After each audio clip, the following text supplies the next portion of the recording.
Ibu dan saudara-saudaraku yang diberkati dalam Tuhan kita Yesus Kristus, Shalom.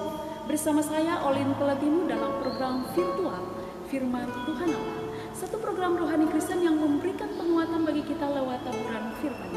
Acara ini dipersembahkan oleh Bidang Bimas Kristen Kantor Wilayah Kementerian Agama Provinsi Maluku dan didukung oleh Seksi Bimas Kristen Kantor Kementerian Agama Kabupaten Maluku Tengah. Bapak Ibu dan saudara-saudaraku, kita boleh bersyukur atas hidup kita. Ketika kita masih ada sampai detik ini, itu bukan karena kuat dan hebatnya kita, tapi karena kasih Tuhan yang nyata dalam hidup kita. Kita akan masuk dalam program virtual. Selamat menyaksikan.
Saudara-saudara yang diberkati Tuhan, kita akan membaca sabda kebenaran firman Tuhan yang terambil dalam kitab Perjanjian Baru 1 Tesalonika pasal yang ketiga ayat 1 sampai ayatnya yang ke-13. Tapi sebelumnya mari kita mohon tuntunan kuasa Roh Kudus. Tuhan Yesus firman yang hidup, kami anak-anak-Mu rindu untuk membaca kebenaran firman. Kami mohon Tuhan urapi kami dengan kuasa Roh Kudus-Mu, agar ketika kami membaca kebenaran firman ini, kami bisa mengerti maksud dan kehendak-Mu di dalam kehidupan kami. Karena kami percaya Tuhan itu hidup, demikianlah firman-Mu hidup di dalam kehidupan kami. Berfirmanlah ya Allah, kami siap mendengarkannya. Amin. Demikianlah firman Tuhan. Kabar baik yang dibawa oleh Timotius. Kami tidak dapat tahan lagi, karena itu kami mengambil keputusan untuk tinggal seorang diri di Athena. Lalu kami mengirim Timotius, saudara yang bekerja dengan kami untuk Allah dalam pemberitaan Injil Kristus, untuk menguatkan hatimu dan menasihatkan kamu tentang imanmu, supaya jangan ada orang yang goyang imannya. Karena kesusahan-kesusahan ini, kamu sendiri tahu bahwa kita ditentukan untuk itu, sebab juga waktu kami bersama-sama dengan kamu, telah kami katakan kepada kamu bahwa kita akan mengalami kesusahan dalam hal itu. Seperti kamu tahu, telah terjadi, itulah sebabnya maka aku karena tidak dapat tahan lagi, karena telah mengirim dia supaya aku tahu tentang imanmu, karena aku khawatir kalau kamu telah dicobai oleh si penggoda, dan kalau usaha kami menjadi sia-sia.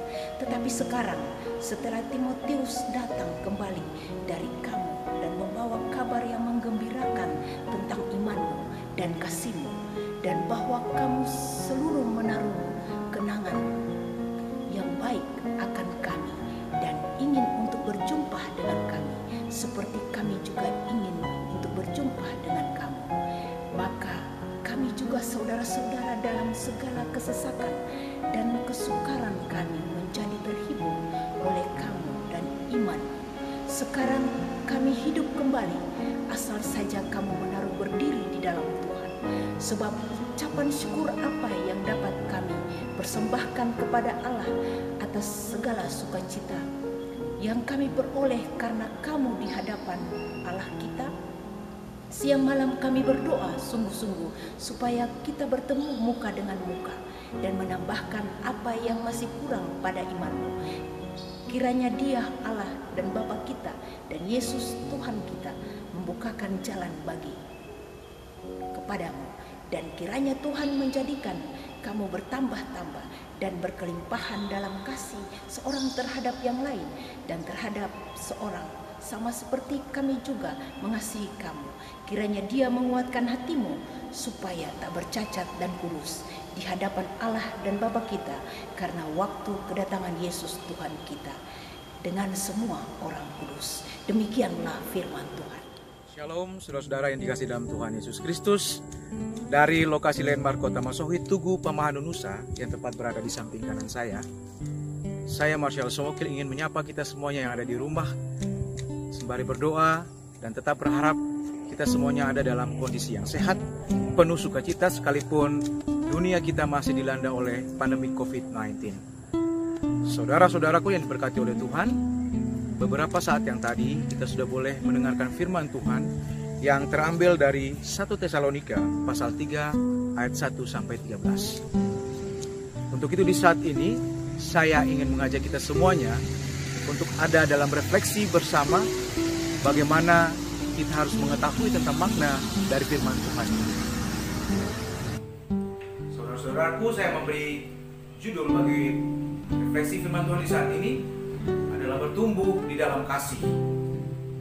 Sehubungan dengan firman Tuhan tadi, saudara, ada 3 hal yang ingin saya sampaikan. Yang pertama, apa itu kasih?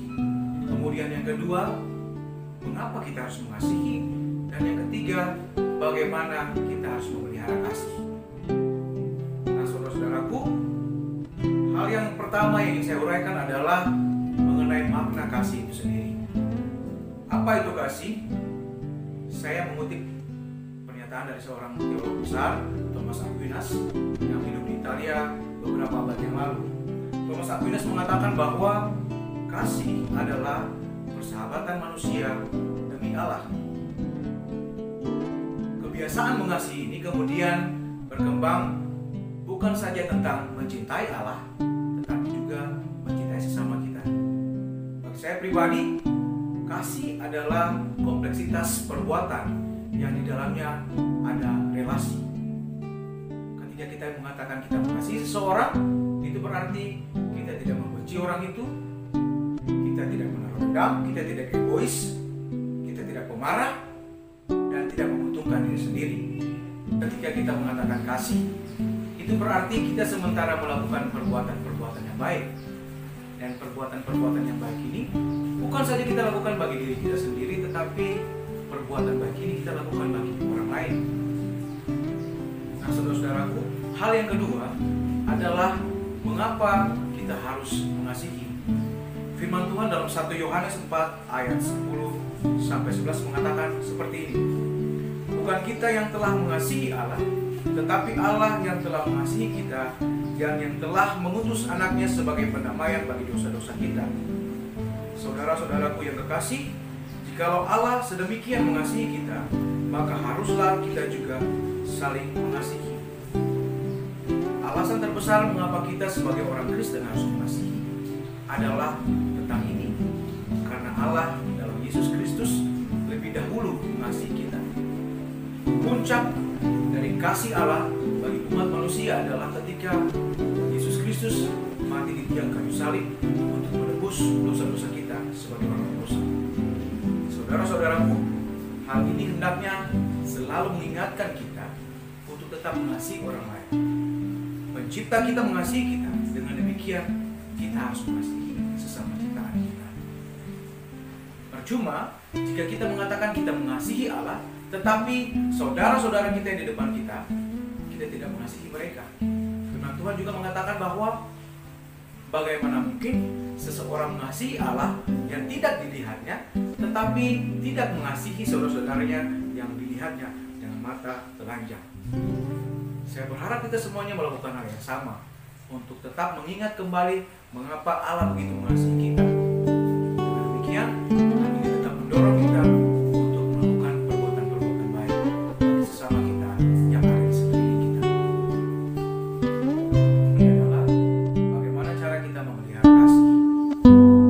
Jika kita sudah tahu makna dari kasih itu sendiri, kemudian alasan mengapa kita harus mengasihi, tentunya pada akhirnya kita harus mengetahui cara kita memelihara kasih. Saudara-saudaraku, pertumbuhan kasih dalam hati kita tidak terjadi begitu saja ketika kita meminta pertolongan dari Tuhan. Tetapi sangat menuntut usaha dari kita sebagai seorang percaya. Meningkatkan pertumbuhan kasih dalam hati kita dan selanjutnya kita lakukan kepada sesama kita.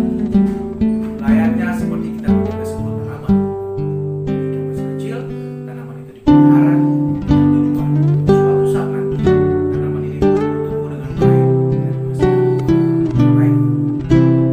Ketika kita menjaga tanaman hati kita, yaitu kasih, kita harus menghancurkan segala hilangan-hilangan keegoisan, kedengkian, membenci sesama, dan lain-lain. Dengan demikian, hati kita tetap tumbuh dalam kasih dan dapat menghasilkan buah yang baik. Buahnya seperti apa? Buah itu adalah perbuatan-perbuatan kita yang baik terhadap sesama kita. Saudara-saudaraku, tanpa kita sadari, kita sering menjadi pembunuh bagi sesama kita. Mungkin kita bertanya bagaimana mungkin saya melakukan pembunuhan sekitar secara fisik saya tidak melakukan.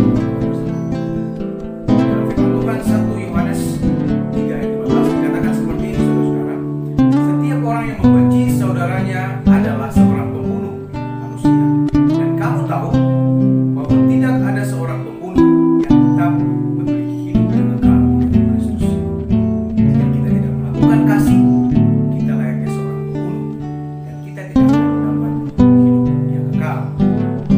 Belajarlah dari Tuhan Yesus Kristus. Firman Tuhan mengatakan, demikianlah kita ketahui kasih Kristus, yaitu bahwa Ia telah menyerahkan nyawanya untuk kita.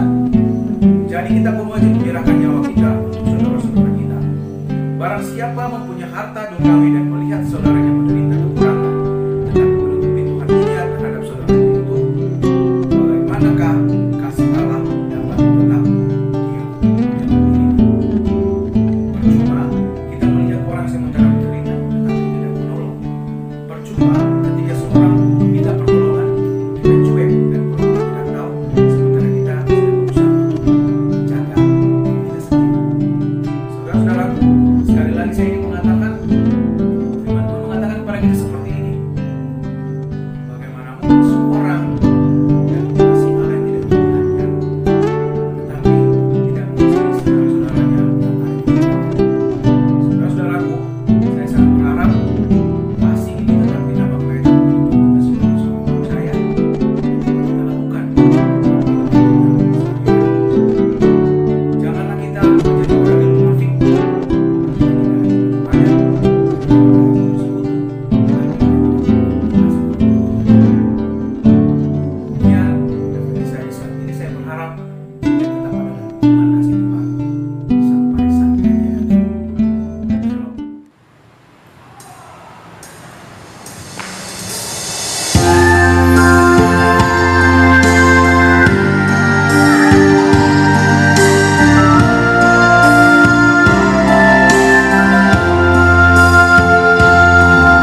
Bapa, mari kita semua datang kepada Tuhan dalam doa.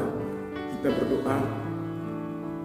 Ya Tuhan, Bapa yang kekal dan kudus, kami bersyukur dan berterima kasih untuk campur tangan dan penyertaan Tuhan di dalam kehidupan kami. Kami bersyukur untuk perlindungan-Mu yang memungkinkan kami untuk terus hidup, menjalani karya dan kerja kami dalam panggilan-panggilan tugas, tanggung jawab, dan pelayanan yang Engkau percayakan kepada kami. Kami bersyukur untuk hari ini kami dimungkinkan Tuhan untuk memasuki usbu yang baru. Kami berdoa, meminta, dan memohon kepada-Mu ya Tuhan, selalu tuntun, pimpin, jaga, dan kawali segenap kehidupan kami, dalam pekerjaan kami, dalam tugas-tugas kami, maupun juga dalam tanggung jawab kami. Kami berdoa dan bersyukur kepada-Mu ya Tuhan, untuk kehidupan keluarga rumah tangga, untuk kasih dan setia-Mu yang selalu hadir dalam seluruh kehidupan keluarga dan rumah tangga kami. Kami bersyukur dan berterima kasih kepada-Mu ya Tuhan, untuk berkat-berkat-Mu yang selalu tercurah dan mengalir dalam seluruh kehidupan keluarga dan rumah tangga kami. Ajarilah kami sebagai umat-Mu ya Tuhan, untuk selalu menyatakan ungkapan syukur dan terima kasih atas kebaikan-Mu di dalam seluruh kehidupan kami. Ya Tuhan, Bapa yang kekal dan kudus, kami mendoakan seluruh keberadaan kehidupan kami, suami, istri, orang tua, dan anak-anak kami. Tuhan jaga, Tuhan kawali segenap langkah kehidupan mereka, supaya dimanapun mereka berada, apapun yang mereka lakukan dan mereka kerjakan, tangan Tuhan selalu menjaga dan melindungi mereka semua. Ya Bapa yang kekal dan kudus, kami mendoakan seluruh kehidupan kami dalam tanggung jawab sebagai abdi negara yang Tuhan utus, Tuhan tempatkan di Kanwil Kementerian Agama, baik pada provinsi maupun juga kabupaten kota. Tuhan berkenan memberkati pimpinan kami. Tuhan memberkati kami sebagai para pegawai. Tuhan pimpin dan berikan kami kekuatan dalam seluruh tugas-tugas tanggung jawab yang kami kerjakan. Kami percaya roh dan hikmat-Mu selalu menuntun kami dalam melayani seluruh kehidupan masyarakat, sesuai dengan apa yang telah Tuhan anugerahkan bagi kami. Ya Bapa yang kekal dan kudus, kami mendoakan situasi dalam dunia ini. Kami mendoakan situasi di tengah-tengah kehidupan berbangsa, bermasyarakat, dan bernegara. Di tengah-tengah situasi pandemi COVID-19, Tuhan berkenan memberkati seluruh upaya-upaya yang dilakukan oleh pemerintah pusat. Tuhan berkenan memberkati upaya-upaya yang dilakukan oleh pemerintah Provinsi Maluku, pemerintah kabupaten ke kota, dalam memutus mata rantai penyebaran virus corona.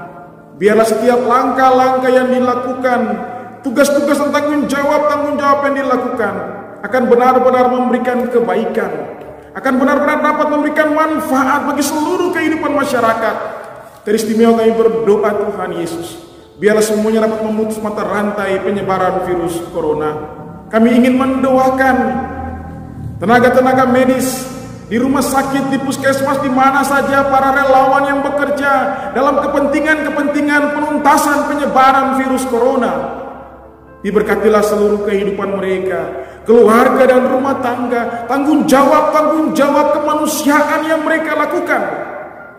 Kami berdoa Tuhan memberikan mereka semua kekuatan, Tuhan memagari dan membentengi seluruh kehidupan mereka, supaya mereka terluput, terhindar, dijauhkan dari penyebaran virus corona. Kehidupan keluarga rumah tangga mereka pun juga yang berdoa, semoga tetap diberikan kekuatan dan kesehatan. Kami mendoakan aparat TNI Polri dalam bersama-sama dengan seluruh tugas-tugas tanggung jawab yang dilakukan oleh pemerintah. Tuhan juga kuatkan seluruh aparat personil TNI Polri, supaya mereka juga dapat menjalankan tugas-tugas tanggung jawab mereka dengan baik. Kami semua diberkati dalam seluruh tanggung jawab yang kami kerjakan.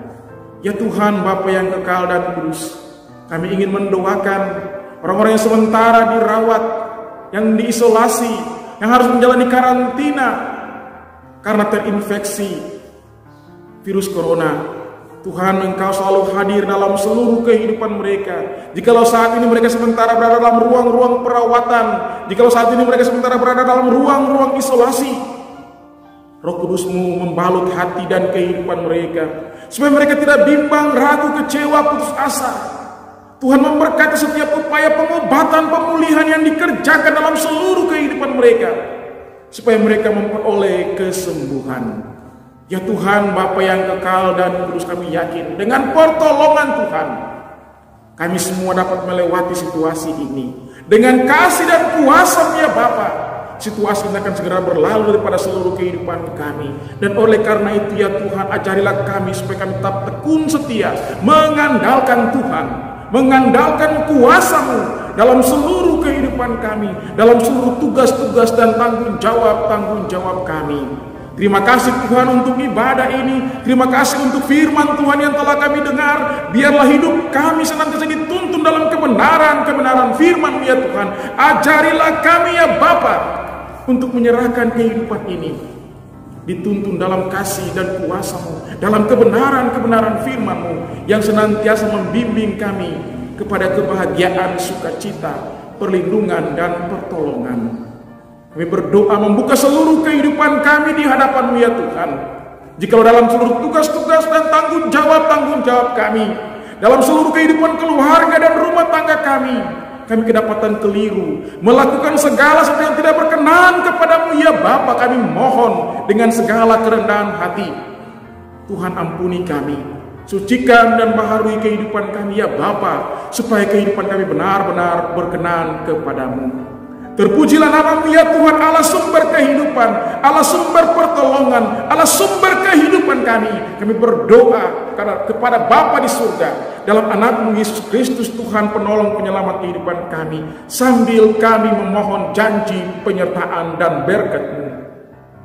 Kasih karunia dan damai sejahtera dari Allah Bapa, dalam anak-Mu Yesus Kristus Tuhan penolong penyelamat kehidupan kami, serta oleh tuntunan kuat kuasa Roh Kudus, menyertai kami semua sebagai pimpinan pegawai pada Kanwil Kementerian Agama Provinsi, Kabupaten, Kota, menyertai seluruh kehidupan keluarga dan rumah tangga, tugas dan tanggung jawab, menyertai kehidupan bangsa dan negara serta masyarakat Indonesia dari sekarang sampai selama-lamanya.